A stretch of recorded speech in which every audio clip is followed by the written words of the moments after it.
¿Cómo se siente, familia? Muy bien. Wow, qué ánimo hay aquí, Dios mío. ¿Cómo se sienten? Bien. Gloria a Dios. Es un gozo nuevamente poder estar aquí y verles a cada uno de ustedes, dándole continuidad a nuestra serie, Vidas que glorifican a Dios. Ya vimos el primer capítulo y el segundo capítulo, y ya hoy, por la misericordia de Dios, vamos a estar viendo el último capítulo de esta serie. ¿Y qué hemos visto hasta el momento? Hasta el momento hemos visto que las vidas que glorifican a Dios son las que tienen una comunión genuina con la vid verdadera y que ponen su vida a producir frutos para la gloria del Padre. Las vidas que glorifican a Dios son aquellas que dan lo mejor con los recursos que Dios ha puesto en su mano, poniéndolo a producir y multiplicándolo para el Señor. Y hoy vamos a ver ya entonces el capítulo número 3. Pero antes de entrar al capítulo 3, me gustaría iniciar con una anécdota, un poco infantil y personal, pero resulta que nuestra hija Luna, casi todas las noches, a la hora de dormir, hay que contarle un cuento para que ella se duerma. Y ella siempre pide el mismo cuento. Los 3 cerditos y sopló. ¿Ustedes saben cuál es? Y ahí varias. Había una vez 3 cerditos que hicieron sus casas. Uno la hizo de madera, otro de paja y una de ladrillo. Y apareció un lobo feroz que dijo que iba a destruir las casas. Y fue y sopló la casa de paja, y sopló, y sopló, y sopló, y la casa derribó. Luego fue a la casa de madera, y sopló, y sopló, y sopló, y la casa derribó. Y por último fue a la casa de ladrillos, y sopló, y sopló, y sopló, y la casa no derribó. En fin, así termina el cuento. Y ahí ella se duerme.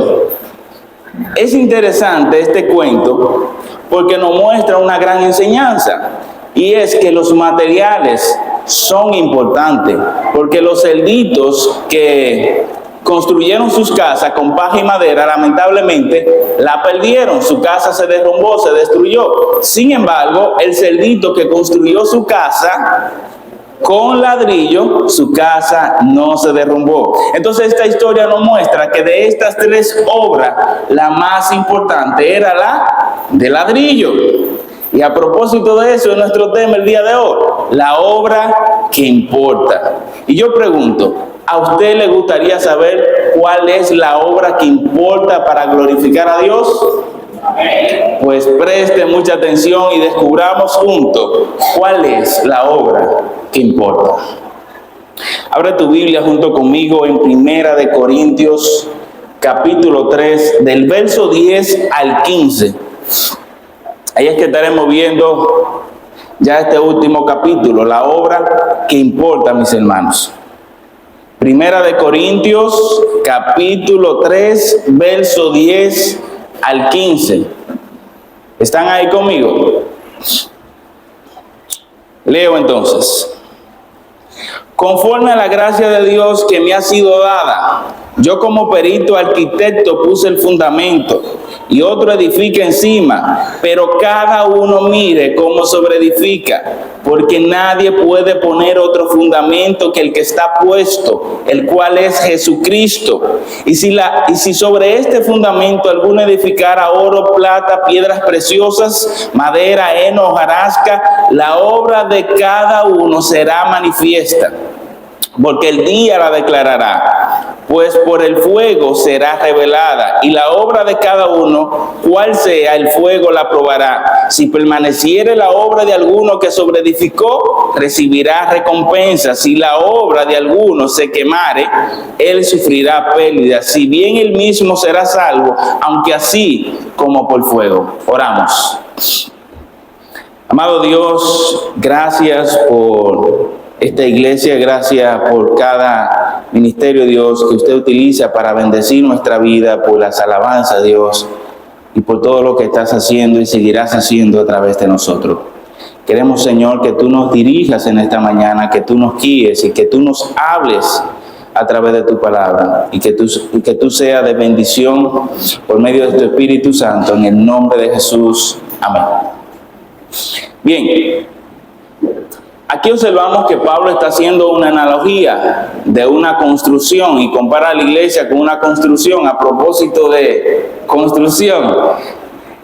Y lo interesante en esta analogía, que hay tres personajes que son los principales. Está el perito arquitecto. Un perito es una persona experta, es decir, es un experto en construcción. Y este experto en construcción es el apóstol Pablo, porque él dice: yo, como perito arquitecto, Pablo se atribuye ser el maestro constructor de esta edificación. Luego aparece otro edifica encima del fundamento. Este otro puede bien, sin ningún problema, ser Cristo, porque Cristo es quien edifica su iglesia por medio de su Espíritu y a través de su palabra. Eso es de manera directa. Ahora, de manera indirecta, Cristo también edifica la iglesia a través de los predicadores y maestros por medio de la enseñanza. Sí, porque él fue el que le dijo a Pedro: y sobre esta roca edificaré mi iglesia. Quien se encarga de la edificación de la iglesia es Cristo, tanto de manera directa como de manera indirecta, utilizando a predicadores y maestros.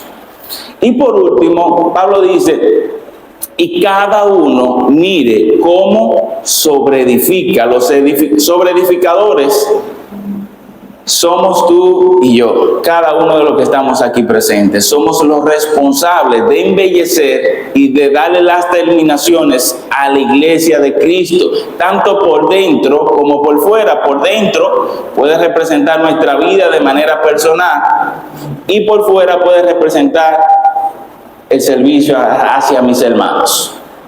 ¿Hasta ahí estamos claros? Pablo, el perito arquitecto, Cristo el edificador y nosotros los sobreedificadores. Entonces, vamos a dividir esta analogía en tres partes. Vamos a dividirla en el fundamento para la construcción, los materiales que necesitamos para esta construcción y la prueba de esta construcción. ¿Le parece? Entonces le damos el fundamento. Si usted lee conmigo el verso 10, Pablo dice que por la gracia de Dios, él se había convertido en un maestro constructor. Y como todo buen maestro constructor, él había puesto el fundamento. ¿Qué es el fundamento? Para los que han trabajado en construcción, saben que el fundamento se refiere a la zapata, lo que conocemos aquí en República Dominicana, ¿verdad? Y esa zapata debe ser firme y sólida para que pueda sostener la construcción. Esa zapata determina el tamaño de la construcción, pero también la altura de la construcción. Entre más firme y sólido es el fundamento, más alto entonces puede construirse el edificio. Y Pablo dice: yo como buen maestro constructor puse el fundamento. Y Pablo nos dice cuál es ese fundamento en el verso 11. Porque nadie puede poner otro fundamento que el que ya está puesto. Y el fundamento es Jesucristo. No hay un fundamento más sólido y más firme que Cristo. Y como Pablo es un experto en construcción, puso el fundamento más sólido y firme que puede haber o que puede existir en el universo. Porque Cristo es la roca sobre la cual debemos construir. Porque si no construimos sobre esa roca, nuestra edificación no tendrá ningún valor. Y esto es tanto así, mis hermanos, que fue el mismo Jesús que dijo lo siguiente: al que oye mis palabras y la obedece, ¿con quién le compararé? Con un hombre sabio, con un hombre prudente que edificó su casa sobre la roca. Vino la lluvia, vinieron los vientos y vino los ríos y dieron con gran ímpetu contra aquella casa, y aquella casa no se derrumbó porque estaba sobre la roca. Déjeme decirle algo, la construcción en los tiempos de Jesús no es igual que la construcción en nuestro tiempo.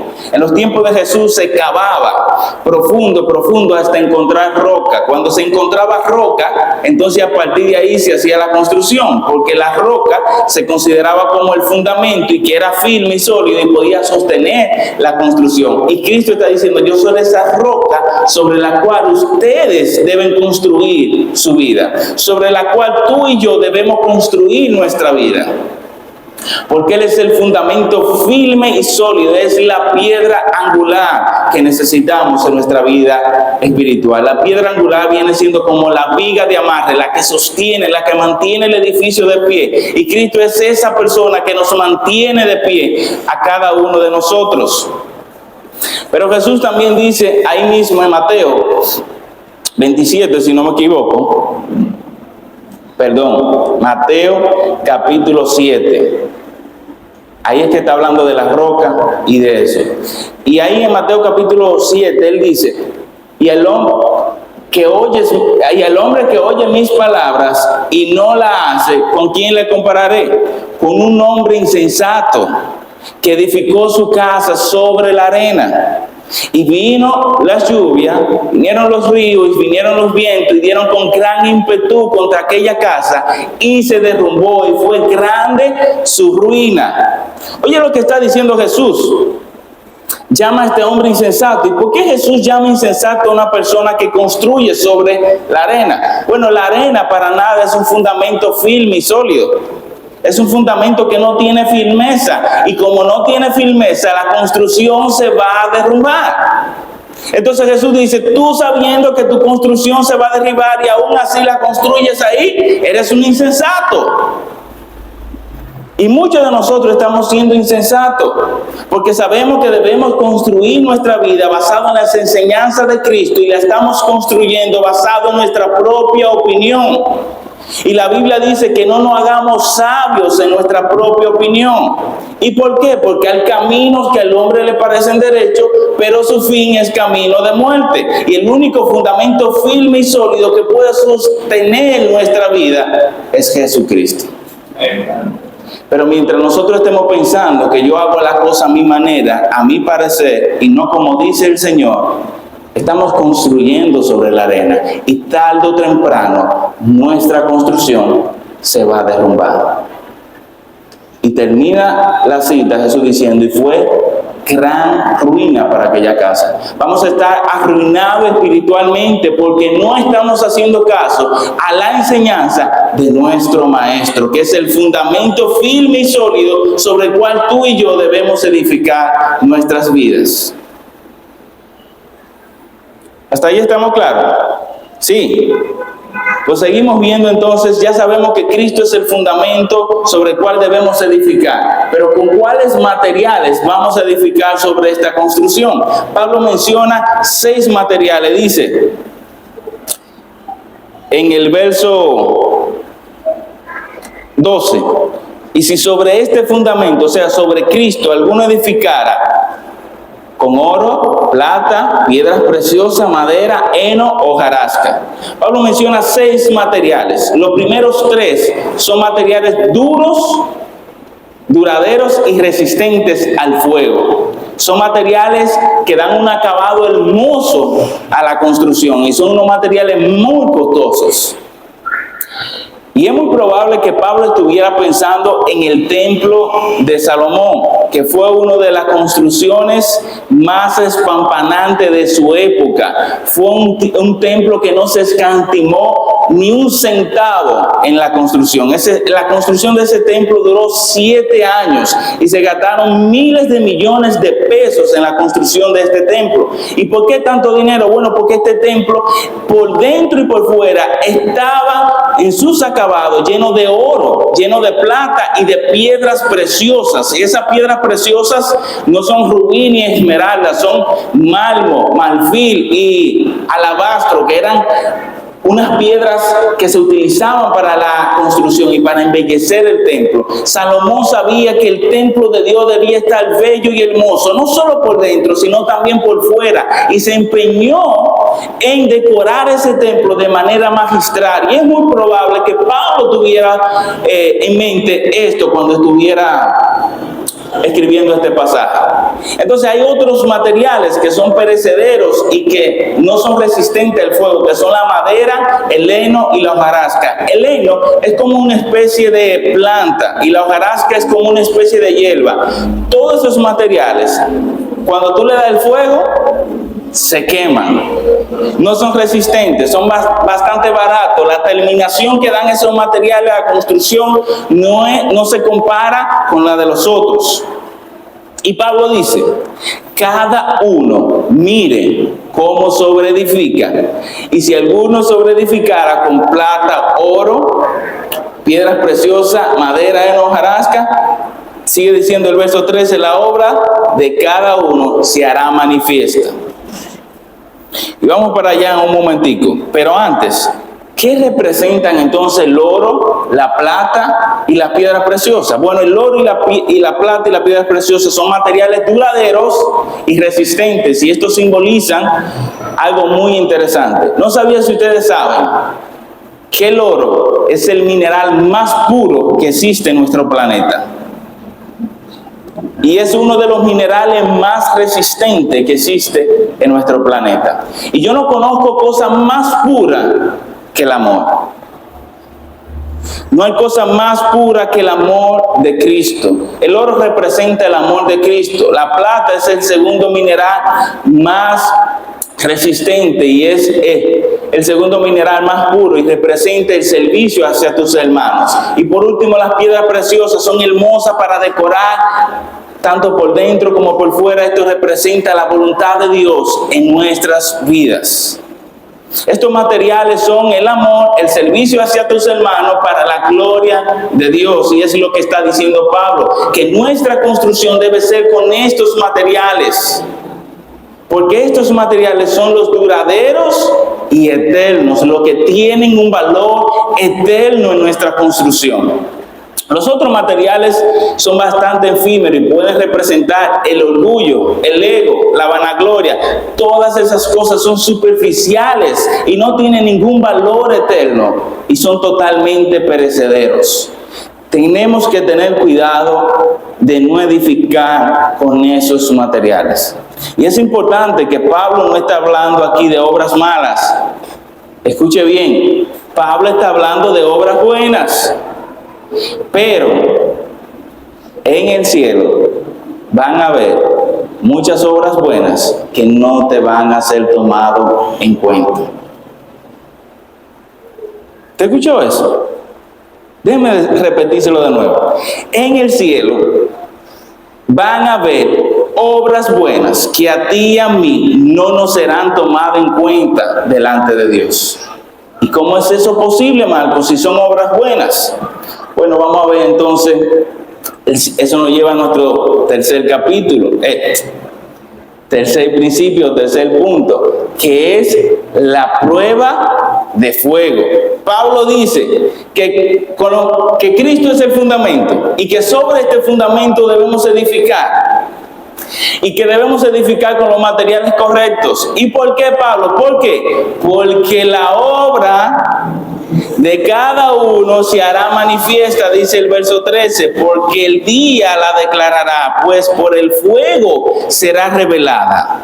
Y la obra de cada uno, sea cual sea, el fuego la probará. ¿Qué es lo que está diciendo Pablo? Que tus obras serán probadas por Dios para ver si fueron hechas con los materiales correctos. Si no fueron hechas con los materiales correctos, dice Pablo, que sufrirá gran pérdida. Lea conmigo el verso 15. Y si la obra de alguno se quemara, él sufrirá pérdida. Le aterrizo un poquito aquí para que comprendamos lo que está diciendo Pablo. Mis hermanos, orar es bueno. Sí, es una obra buena. Sin embargo, Jesús critica a los fariseos porque a ellos les fascinaba orar de pie y en voz alta para ser oído y visto por los hombres. Y Jesús le dijo, de cierto le digo, que ya tienen su recompensa. Hay obras buenas que no serán recompensadas por Dios, porque no la hiciste con las motivaciones correctas. Le digo más, ayunar es bueno. Sí, Jesús también critica a los fariseos y a los hipócritas, le dice que ayunaban y no se lavaban la cara para que todo el mundo viera que ellos estaban ayunando, que ellos eran lo más espiritual. Y Jesús le dice, de cierto le digo, que ya tienen su recompensa. Pero delante de Dios no les será contado. También a estos fariseos les encantaba que lo saludaran en las plazas, ser visto por los hombres y que lo llamaran rabí, maestro, para sentirse importante, para alimentar su ego. Y Jesús le dice, de cierto le digo, que ya tiene su recompensa. No está hablando de obras malas, está hablando de obras buenas, pero que se hicieron con motivaciones incorrectas. Y cuando tú y yo hacemos obras buenas con motivaciones incorrectas, no recibiremos ninguna recompensa de parte de Dios. Por eso Pablo dice, mire cada uno cómo sobreedifica, y presenta varios tipos de materiales, haciéndonos entender que debemos tener cuidado con lo que hacemos, pero el por qué lo hacemos también. Le digo más, predicar es bueno, sí, pero hay personas que predican para ser vistos por los hombres, para ganar aplauso, reconocimiento, para que lo alaben, para controlar, para manipular. Y aunque está haciendo una obra buena, no tendrá ninguna recompensa delante de Dios. Así que debemos tener cuidado también nosotros los predicadores, de que estemos predicando porque queremos agradar a Dios y ser de bendición para su iglesia. Porque si no lo hacemos de esa manera, no tendremos ninguna recompensa delante de Dios. Le digo más, estos fariseos le encantaba dar limosna, pero hacían tocar trompeta para que todo el mundo viera que ellos estaban ayudando a la persona. Y Jesús le dice, de cierto le digo, que ya tienen su recompensa. Porque esta gente no amaban al prójimo, no lo ayudaba porque amaba al prójimo, no lo ayudaba porque quería honrar a Dios. Lo ayudaban para ser visto por los hombres y que las personas le dijeran que tú eres una buena persona. Y tenemos que tener cuenta con eso. Ayudar es bueno, pero cuando lo hacemos con las motivaciones correctas. A esta gente le encantaba sentarse en la primera fila de los asientos, dice Jesús, pero era para ser visto, no era para prestar más atención al mensaje, para concentrarse mejor. No, era para ser visto y para sentirse importante. Entonces, mis hermanos, tenemos que tener cuenta con lo que hacemos. Y le digo algo más. Venir aquí a la iglesia es bueno. Sí, pero hay personas que vienen aquí para que no lo llamen. Fulano, pues tú no viniste, ¿qué pasó? Y de cierto le digo que ya tiene su recompensa. Tú y yo debemos venir aquí a la iglesia porque queremos agradar a Dios y porque queremos alabarlo junto con nuestros hermanos y ser edificados por medio de su palabra. Si esa no es la motivación que nos mueve a venir aquí, de cierto le digo que ya tienen su recompensa. Entonces, aquí podemos ver que no solo se trata de hacer cosas buenas, sino también de hacerlas con las motivaciones correctas, con el oro, con la plata y con las piedras preciosas. Es decir, movidos por el amor de Cristo y por el deseo de servir a mis hermanos para la gloria de Dios. Si tu motivación no es esa, de cierto te digo que ya tienes tu recompensa. ¿Por qué? Porque aquí dice que el día la declarará. El día aquí puede representar sin ningún problema el día del juicio. No un juicio para condenación, porque Pablo dice en Romanos capítulo 8 que ninguna condenación hay para los que están en Cristo Jesús. Entonces no hay condenación, pero es un juicio para evaluar nuestra fidelidad con los recursos que Dios ha puesto en nuestras manos, para evaluar nuestras obras, a ver si fueron hechas con los materiales correctos. Y Pablo dice que el fuego la probará. Y me llama poderosamente la atención que en Apocalipsis 19:12, Juan dice que Jesús tenía los ojos como llama de fuego. Y es muy probable que allá en el tribunal de Cristo, cuando tú y yo nos presentemos con todas nuestras obras y Jesús la vea con sus ojos de fuego y se quemen todas, ya no recibiremos recompensa. Pero si Jesús la ve con sus ojos como llama de fuego y ve que le hicimos con las motivaciones correctas, entonces la obra que permaneciera, dice Pablo, esta recibirá recompensa.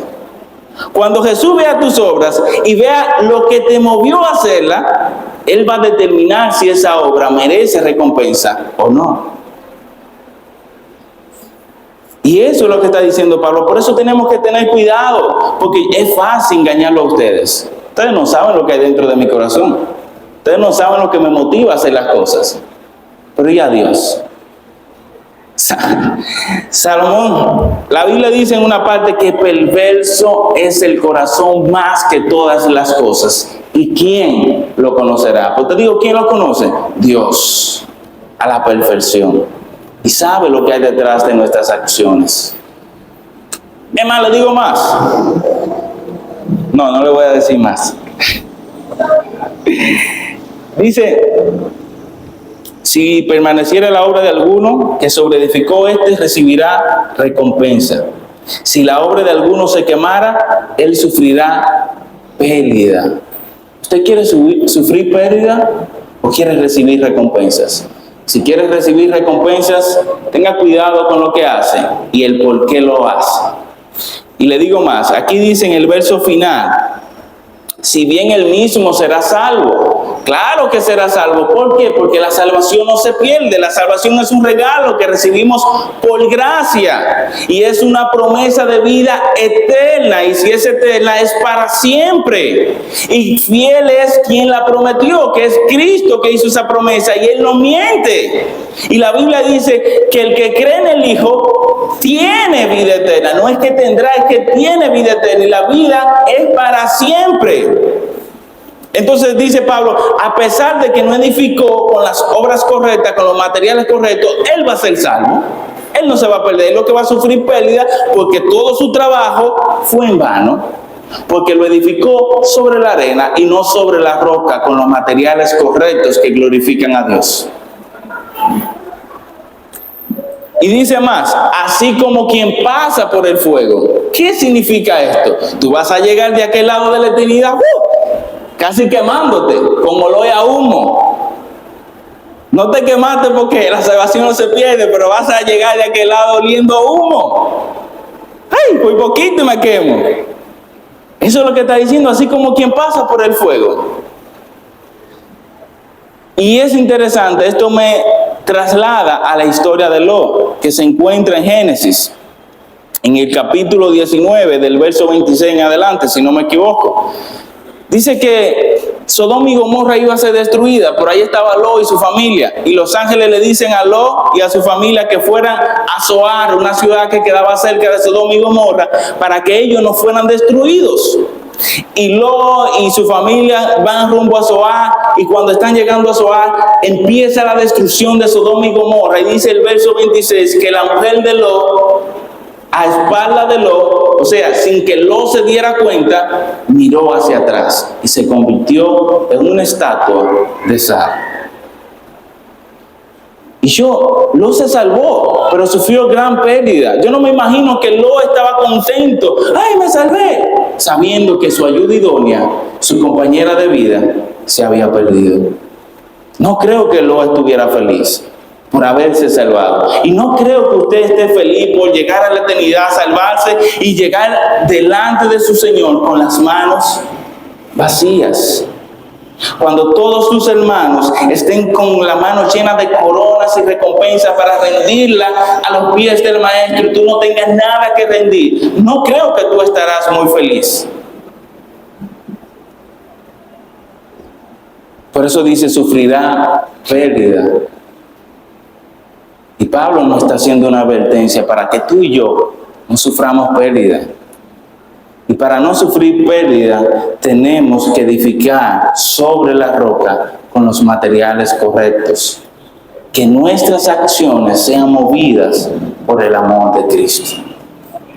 Porque la obra que importa para glorificar a Dios es la que se hace movida por el amor. Pablo dice en Corintios capítulo 13, que si yo vendiera todos mis bienes y lo diera a los pobres y luego diera mi cuerpo para ser quemado y no tengo amor, de nada me sirve. Vengo a ser como metal que resuena y que retiñe. No sirve para nada. Tus obras, cuando no son hechas con las motivaciones correctas delante de Dios, son como trapos de inmundicia. Y no te serán recompensadas. Sufrirás gran pérdida. Porque la obra que importa, mis hermanos, es la que es movida por el amor de Cristo y por el deseo de servir a cada uno de mis hermanos para la gloria de Dios. Entonces quiero invitarte a reflexionar, a que examines qué materiales estás utilizando para la sobreedificación. ¿Estás utilizando o edificando con materiales duraderos? ¿Estás edificando con materiales de valor eterno? Cada uno de nosotros somos responsables de construir con materiales de valor eterno y duradero. Debemos usar los materiales que duran, que tienen valor eterno, y esos son el oro, la plata y las piedras preciosas. Si nuestra obra permanece, entonces esa obra será recompensada. Y Dios dice que nuestro trabajo en el Señor no es en vano, pero en el Señor, cuando lo hacemos movidos por el amor de Cristo, no es en vano, porque Él es fiel y justo para recompensarnos. Entonces, concluyo diciendo, Pablo puso el fundamento que es Jesucristo, sobre el cual tú y yo debemos edificar con los materiales correctos, y si nuestra obra permanece, será recompensada, mis hermanos. Y tú y yo debemos construir sobre la roca con los materiales de eternidad. Que nuestra vida, nuestros actos reflejen la belleza y la firmeza de Jesucristo. ¿Para qué, mis hermanos? Porque es la base de nuestra comunidad y el anhelo de nuestro corazón. Y si solo así podremos decir en aquel día, hemos construido para la eternidad. Y para la visita o la persona que nos ven a través de la transmisión, si aún no conoces a Cristo, si te consideras que eres un gran pecador, te tengo noticia. Cristo es un gran Salvador y Él es el Cordero de Dios que quita el pecado del mundo, y Él también puede quitar tu pecado, y no solo quitar tu pecado, sino darte la vida eterna que tú necesitas. Cristo vino a este mundo y tuvo que morir y volver a vivir para darnos a cada uno de nosotros razón de existir. Él es la vida eterna y abundante que nosotros necesitamos y está disponible para ti. Dios te bendiga. Oramos. Padre amado, gracias.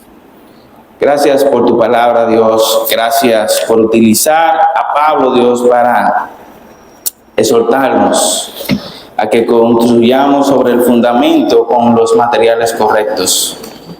Gracias, Dios, por ministrar a nuestras vidas, y pedimos que nos ayudes a edificar sobre el fundamento con materiales duraderos y de valor eterno, entendiendo que la obra que importa para glorificarte es aquella que es movida por el amor, por el deseo de servir a mis hermanos y para la gloria de tu santo y bendito nombre. Estamos en tus manos. En el nombre de Jesús. Amén.